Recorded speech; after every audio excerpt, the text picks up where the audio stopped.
Hi guys, this is Joe from PrepAgent. Last week I mentioned I want to do a series of questions of the week, and today's Monday. The date is, look at my watch, the 24th of February.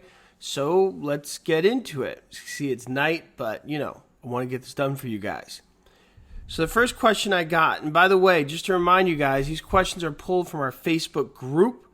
So we look at the Facebook group, see which questions are getting a lot of attention, and we try and answer those. So definitely, I want you guys posting your questions at Facebook group.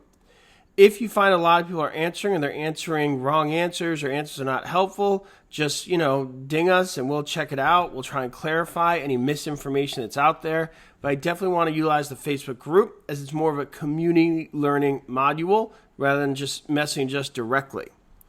Okay, so the first question is, how many questions do you usually do on the practice exams? 100 or 50? So what this person is referring to is the fact that when you do a practice exam on our website, you could pick the amount of questions you want to do. 10, 20, 30, 40, 50, 60, and so on. Okay? What we recommend is that you start with shorter pockets of questions. So start with doing 10 questions at a time.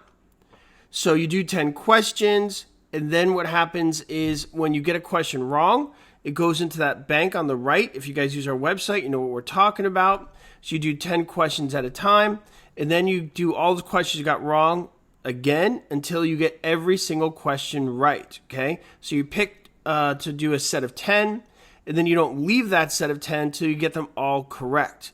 So basically what happens, if you get it right, it leaves. If you get it wrong, it goes to the bank on the side. So then hopefully maybe there's 6 questions left that you got wrong. Then after you do those 6, then there's 4, and there's 3, and there's 2, so on, and then you're good to go.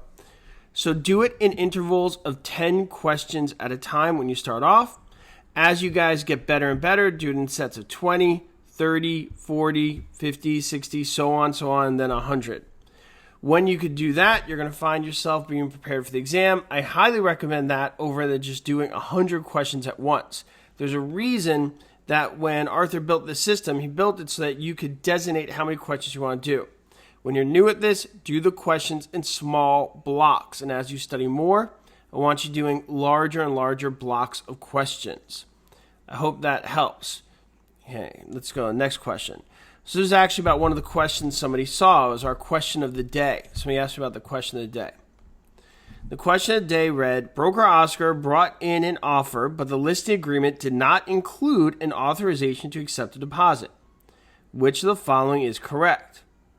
And the answer is, if Oscar accepts the deposit, he would do so as the agent of the buyer. Okay. So basically what happens here is, in this question, it confuses a lot of people. So the agent accepted a deposit on behalf of the seller.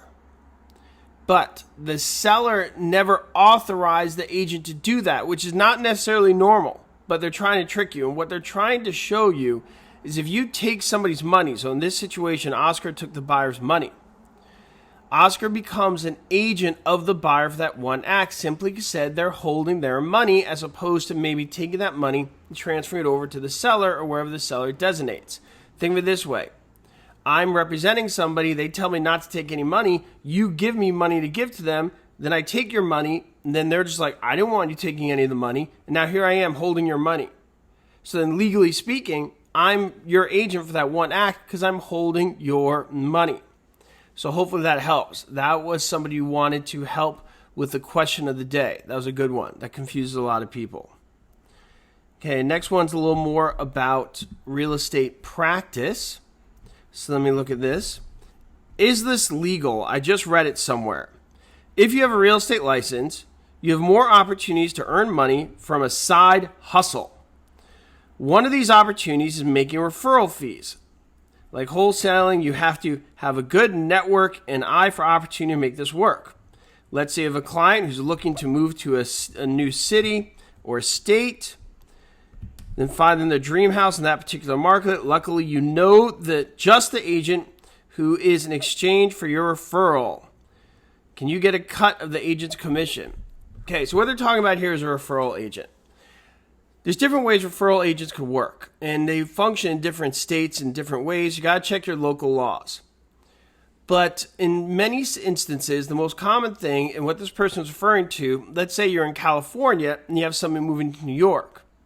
Can you make money just referring people to New York agents? Maybe being in California and referring people to a group of New York agents that you know will do a good job and just collecting referral fees. Maybe you'll see this with relocation services, like if you have an in with a big corporation that moves people a lot. And a lot of people do that. Is that legal? Absolutely. Just remember, when they pay the check to you, they're going to change to your broker, and then the broker will allocate the money to you the same as he would a normal commission split for when you buy or sell a home. When you represent a buyer or you represent a seller in the transaction of a home being sold. It's a better way to say it. I should say it correct. So, yeah, you can make, if you want to call it a side hustle by referring people, absolutely.